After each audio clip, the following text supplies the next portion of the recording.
Bismillahirrahmanirrahim. Assalamualaikum warahmatullahi wabarakatuh. Apa kabar teman-teman Kianit? Semoga teman-teman selalu sehat dan senantiasa selalu dalam naungan rahmat dan nikmatnya dari Allah Subhanahu wa taala. Amin ya Allah ya rabbal alamin.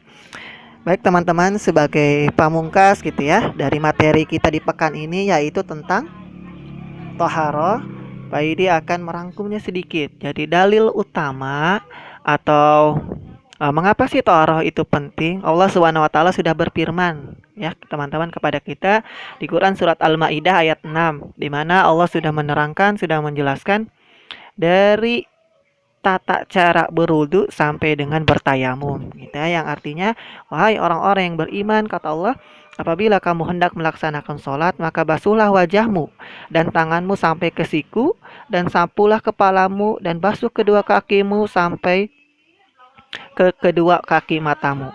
Jika kamu junub, maka mandilah. Dan jika kamu sakit atau dalam perjalanan atau kembali dari tempat buang air atau menyentuh perempuan, maka jika kamu tidak memperoleh air, maka bertayamumlah dengan debu yang baik. Usaplah wajahmu dan tanganmu dengan debu itu.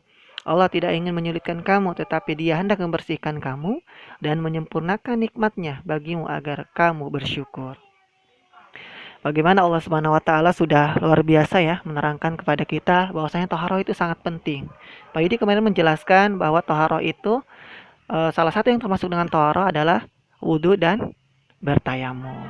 Gitu ya. Wudhu adalah perintah yang sudah jelas Allah perintahkan kepada kita untuk bersuci, dan tayamum adalah salah satu rukhsah atau keringanan ketika kita ingin bersuci tidak ada air. Nah, yang akan Pak Yudi bahas pagi hari ini yaitu apa sih hikmahnya Pak Yudi kita belajar toharoh atau kita harus bersuci gitu ya.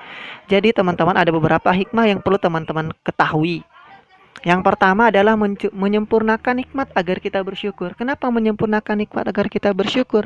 Tadi Allah sudah menjelaskan di Quran surat Al-Maidah ya teman-teman, yang mana akhirnya itu adalah Dia hendak membersihkan kamu dan menyempurnakan kamu serta menyempurnakan nikmatnya bagimu agar kamu bersyukur gitu ya. Bagaimana Allah Subhanahu wa taala luar biasa kepada kita agar senantiasa kita selaku umatnya untuk selalu bersuci ketika hendak menyembah Allah. Apa saja bersuci atau berwudu tadi sebelum menyembah Allah? Yang pertama adalah sholat ya teman-teman. Sholat kita wajib berwudu. Kemudian apalagi tawaf bagi yang melaksanakan ibadah haji ya, itu wajib berwudu. Kita akan membaca Al-Quran, kita wajib berwudu ya. Masya Allah. Kemudian nanti akan ada nikmat yang lainnya. Kedua adalah kebersihan diri yang terjaga. Jelas ya teman-teman. Kebersihan diri yang terjaga ketika kita bersuci atau taharah, kan taharah tidak hanya wudhu dan tayamum kan, mandi juga itu termasuk bersuci ya teman-teman, atau menghilangkan hadas kecil. Hadas kecil itu contohnya yang tadi berwudu. Kalau menghilangkan hadas besar yaitu mandi wajib. Yang ketiga nikmat bersuci atau toharoh yaitu kualitas hidup kita akan menjadi meningkat. Kenapa demikian? Ya karena kita sehat teman-teman, selalu bersuci ya, sehingga kita terhindar dari bakteri dan kuman. Maka kualitas hidup kita akan hebat ya.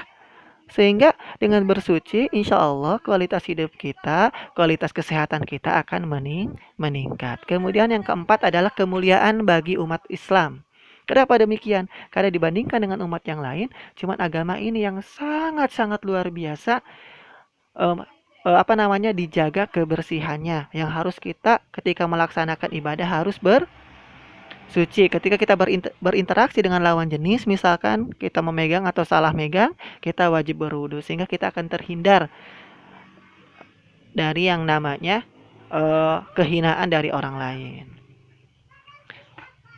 Nah, selanjutnya hikmah yang kelima, ini hikmah yang kelima dari bukunya atau dari ulama Al-Azhar ya teman-teman, dari Kairo. Yang kelima itu adalah salah satunya menjadikan malaikat senang mendekat. Katanya ketika badan kita sehat, badan kita bersih, ya, apalagi ketika kita akan sholat, maka malaikat itu akan datang teman-teman, berbondong-bondong ke dekat kita ya. Mereka senang dengan kebersihan ya. Kan Rasul aja udah bilang kebersihan itu sebagian dari iman gitu ya. Selanjutnya adalah tidak mengganggu orang lain. Maksudnya apa kok itu hikmah? Ya betul. Karena kalau kita jarang mandi, jarang bersuci, kira-kira badan kita bau atau wangi? Bau ya. Jorok atau bersih? Jorok, sehingga nggak ada orang yang mau dekat kita. Karena kalau ada orang dekat kita, nanti banyak lalat. ya, banyak nyamuk sehingga orang nggak nyaman dengan kita. Ya, gitu. Kemudian selanjutnya hikmahnya adalah membersihkan diri, sudah jelas yang tadi ya.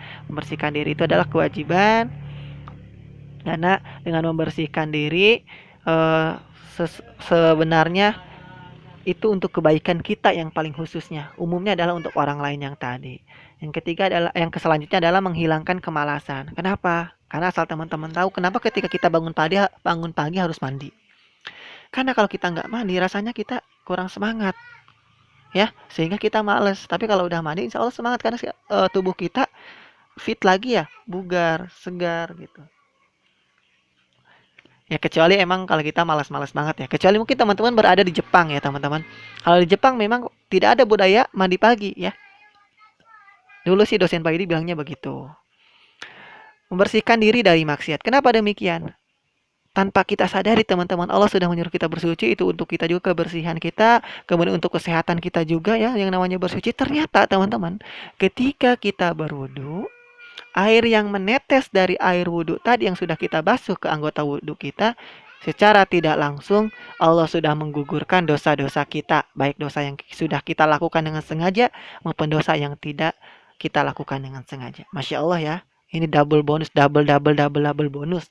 Mungkin kalau dibilang ini toharah ini pahalanya itu VVIP teman-teman ya. Mungkin bisa jadi sehingga ada Al-Quran itu sudah pernah dijelaskan ya, tidak akan masuk surga seseorang kalau tidak bersih. Ya. Ya makanya ketika kita meninggal pun kita bersuci walaupun bukan oleh kita, oleh saudara kita, sanak atau keluarga kita, tetangga kita ya, kita dimandikan. Kenapa kita diwudukan? Karena kita harus suci, ya. Saking pentingnya yang namanya bersuci. Hingga Pak Yudi punya satu cerita teman-teman, ketika itu dosen agama Pak Yudi bercerita. Beliau sedang berada di luar negeri, ya. Dia berada di luar negeri, tepatnya di Inggris, ya. Jadi dia tinggal di apartemen, kemudian untuk mencuci baju itu dia disediakan ada yang namanya laundry. Ya, kebetulan di situ tuh mayoritas non-muslim, ya, yang agama yang lain. Sehingga pada saat ke tukang laundry, dia menyerahkan laundry, sekali dua kali, sebulan dua bulan gitu ya. Tukang laundry aneh. Kenapa yang satu orang itu dosen Pak Yudi ya. Kenapa yang satu orang ini dia tidak pernah bau pakaiannya, celana dalamnya pun nggak pernah bau. Berbeda dengan yang lain. Yang lain tuh masya Allah gitu ya. Kalau kita bilang kalau dia agama Islam mungkin dia kaget itu ya. Saya sampai mau pingsan itu kalau ketika saya mau melondri orang-orang yang ini, bau banget, udah bau kotoran manusia, bau pesing gitu ya, bau keringat segala macam. Nah, akhirnya si tukang laundry itu datang tuh ke orang yang tadi ya, ke dosen Pak Yudi itu. Dia bertanya, wahai kamu gitu ya, saya aneh dengan kamu. Kenapa kamu demikian berbeda dengan yang lain? Kamu tidak ada baunya. Sehingga dosen Pak itu bilang begini, oh iya tuan atau nyonya gitu ya. Saya kenapa demikian? Karena di agama saya diperintahkan untuk bertoharoh atau bersuci.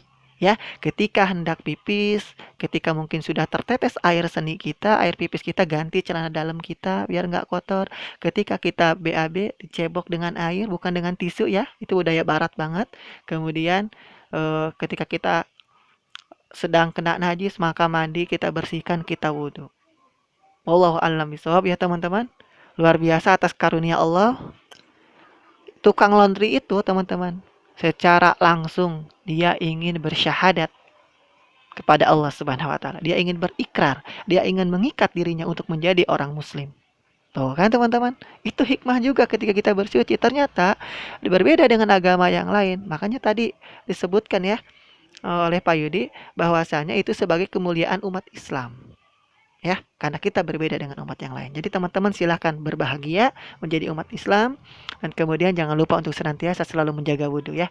Karena insya Allah kalau teman-teman selalu menjaga wudhu, kemanapun teman-teman pergi hidupnya akan lebih tenang, pikirannya teman-teman juga akan lebih tenang ya. Ketika terjadi nauzubillah ya, terjadi kecelakaan, kita dalam keadaan suci, insya Allah kita akan masuk surganya Allah.